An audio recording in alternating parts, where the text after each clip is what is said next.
Lekin keyingi yillarda mana murojaat qilishadi, asabiylashsam nafasim siqishi oshib ketadi. Bunda nimaga unaqa bo'ladi?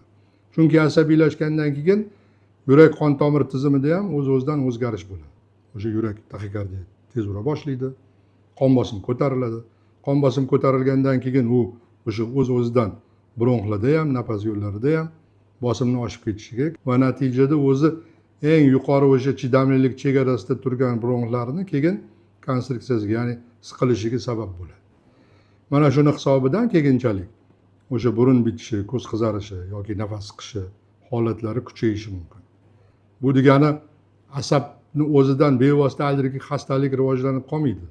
Bunaqa bemorlarda o'zi ilgaridan qaysidir moddaga nisbatan sezuvchanlik yuqori bo'ladi. Ya'ni unda birorta allergik holat bo'ladi. Lekin asabiylashish o'sha yurakni tez urishi, qon bosimini oshishi, o'sha o'zi zo'rg'a chidab turgan tanani endi kasallikka o'tib qolishiga sabab bo'ladi.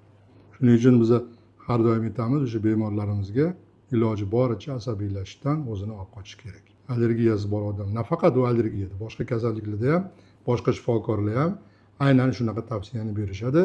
Chunki so'nggi yillarda o'sha ilmiy izlanishlar shuni ko'rsatdiki, asab tizimi bilan o'sha hamma kasalliklarning rivojlanishi bir-biri bilan bog'liqligi bu ilmiy o'zini tasdiqini topa boshlagan.